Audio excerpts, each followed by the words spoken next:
Hey, Bomb, what's up? Hamster! Oh, good, I finally got some reception. This isn't about that Sintamani stone again, is it? What? No! You didn't learn anything about it, did you? Oh, yeah. Really? Cause I learned that it's a total waste of your time. So just forget about it and all your other wet dreams about Marco Polo. Okay, hold on. I just need some help, actually. Nothing much. Maybe a helicopter? I don't know, maybe a medic who's possibly trained in treating bullet wounds. And in making hot chocolate. You know what? Just forget the medic altogether. I just need hot chocolate. And a helicopter? Yeah, did I say that? Oh, is that, are you breaking up? Oh, uh-oh. Hamster! Well, crap.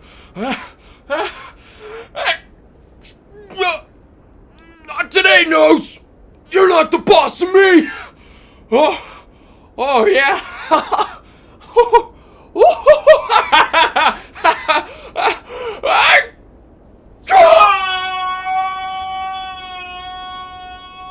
Where's the bottom of this thing?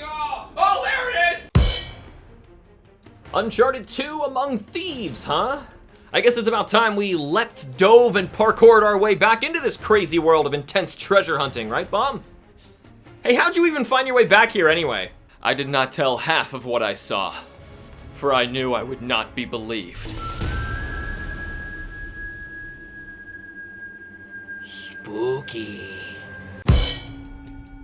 Uncharted for the second time. Wait, hold on a minute. Even though the game does borrow a lot from the first installment, it also learned a tremendous amount as well. You'll spend most of your time jumping and climbing around various exotic locations while gunning down disturbingly large groups of various enemy mercenaries with some vehicle driving sequences sprinkled inside. But what this game does so much better than its first installment is a long list of little things that really matter, like better enemy AI and placement, tweaks to both shooting and exploring controls, as well as an overall better scripted series of events, making the game play even more like a cinematic movie than its already impressive origins. Okay, you got me there. Where the original felt a little clunky and video gamey with noticeable waves of enemy reinforcements and generic repeating battles, 2 feels like a constantly evolving, amazing set piece in unbreakable immersion. There's an actual final boss this time too, and a crazy final encounter.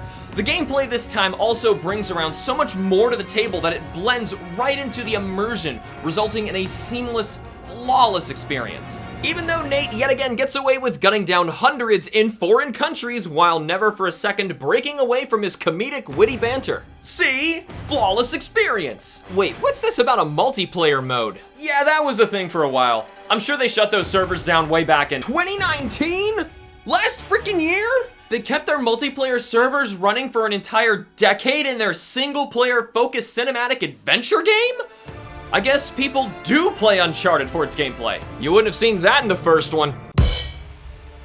We highly praised the last game in the graphics department, but Uncharted 2 brings it up to a whole new level. This is without a doubt one of the best looking games on the PS3. This time, Naughty Dog developed their own engine in order to really bring the game to life, as well as pack in tons of motion capture data for a more cinematic experience. This was a huge turning point for video games as a whole. It's also important to note how the various set pieces change the visual color palette constantly as the story progresses, and matches the overall thematic drama on screen. That's just an incredible amount of dedication and care put into a game. The last game did this, and did it well, and on the same system no less. But man, Uncharted 2 found a way to crank it all up to unimaginable heights. You really feel like you're playing the starring role in a movie. Speaking of which, buckle up, Buttercup, it's story time. Obvious spoilers incoming, so skip ahead if you plan on going into this one blind. We warned you! Anyway, Nathan Drake joins up with his old associate Thieves, Harry Flynn and Chloe Fraser, on a mission to steal a Mongolian oil lamp from a museum in Istanbul. This lamp is said to hold a clue to Marco Polo's failed Chinese voyage in 1292. Though Harry's wealthy client is paying the bunch for the heist, the group decides to cut him out of the deal and follow the trail to uncover the potential riches for themselves. Honor among thieves and all.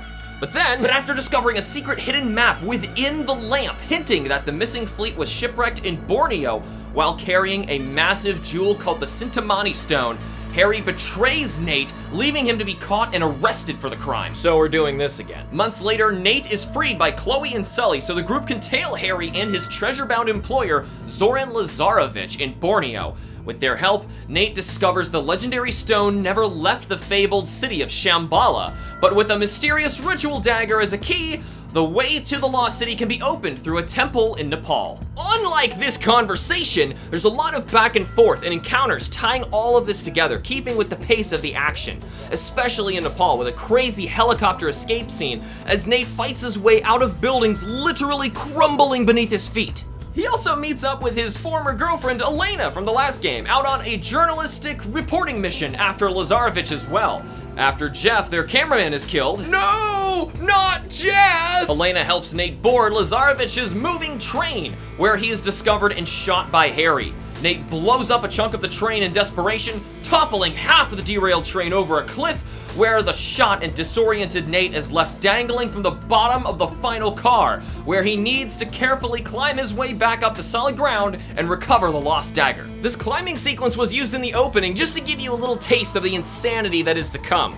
The craziest thing to me is that Nate does all of this without gloves. The man's got calluses of alligator hide, I'm telling you. Tenzin, a Tibetan Sherpa, safely brings Nate back to his snowy village in the mountains, where he reunites with Elena and learns of a failed expedition to discover the entrance to Shambhala by Carl Schaefer. Tenzin leads Nate along the treacherous icy path to see the remains of the journey firsthand, where it's revealed that Schaefer killed his own men in order to protect the world from the dangers of the cursed Sintamani Stone. You see, the path along the way was guarded by these demon gorilla monsters, supposedly transformed by the power of the stone. If you're disappointed that Uncharted once again had another unnecessary supernatural twist, don't be, as it turns out later that these monsters are actually just the local guardians of Shambhala in disguise trying to scare off intruders. But once the group finally discovers the entrance to Shambhala and is forced to open the gates at gunpoint by Lazarevic, they are attacked by the real locals, who are roided up blue superhumans protecting the city. And now you can be disappointed. It turns out that the Sintamani Stone wasn't a precious stone at all, but a massive chunk of amber from the trunk of the Tree of Life, which turns out to be very real and a very massive tree. Lazarevic, knowing full well of the danger, drinks from the tree sap and becomes virtually indestructible with incredible strength, giving you an intense final battle where Nate needs to lure Lazarevic toward the explosive chunks of blue amber and blow them up in order to damage him.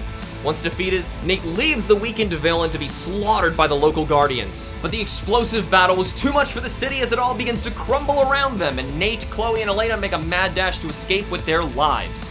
Back at the village, Elena recovers from her injuries sustained during the battle in Shambhala, and Nate finally admits that he loves her. So that's it! Another romantic sunset shared by Nate and Elena, and another legendary fortune lost to an ancient and mysterious curse that could end all life on Earth. How does this keep happening? And it's not even the last time! It's Uncharted, and it's awesome. Though it doesn't have many memorable tracks, they're all orchestrated in such a cinematic way that complaining about that at all seems petty. The sound design in general is outstanding here, and really upped the game for modern video game standards at the time. Plus, with such a legendary voice cast, this installment truly feels like you're experiencing a blockbuster movie firsthand. I remember renting VHS tapes from Blockbuster. Yet another fallen city lost to time. Maybe we should kiss under the sunset for consistency. No! I mean, you're already just playing with yourself. I can say with confidence that Uncharted 2 is superior to the first game in every way. And the original was still a great game. Though it does have its occasional snags and spikes in difficulty, the full experience is simply too good for me to not recommend. You'll get all the excitement and adventure of pretending to be a globe-trotting Casanova quick-witted treasure hunter without having to leave your house, with the added bonus of murdering hundreds of people along the way with a big ol' smile. The positive gamer in me couldn't have been happier with Uncharted 2, giving it a legendary 10 out of 10. As far as single-player experiences go, Uncharted 2 is so spectacular in nearly every way that it fully deserves its tremendous list of awards it's gotten over the years. even those attesting that it is in league with some of the other greatest games ever made. The critical gamer in me really wants to agree, but finds enough reason to still give Uncharted 2 a strong 9 out of 10. Though incredible, this game does have its occasional frustrating moments. This alongside no real incentive for replay value other than monotonous collectible hunting leaves me holding back that perfect 10. Maybe it's just my tastes, or maybe I know full well that Naughty Dog can and will further impress me in the future. But what do you think? Let us know how your positive and critical sides rate Uncharted 2 Among Thieves in the comments below. But if you think a game over a decade old can't possibly be great by today's standards, you either don't know what games set those standards, or you're just playing with yourself. Do you have an idea for a new episode of Playing With Myself? Join the discussion over on Discord using the new Patreon perks to nominate and vote on future episodes. Patreon members get first picks, so check out the links in the description for some more information.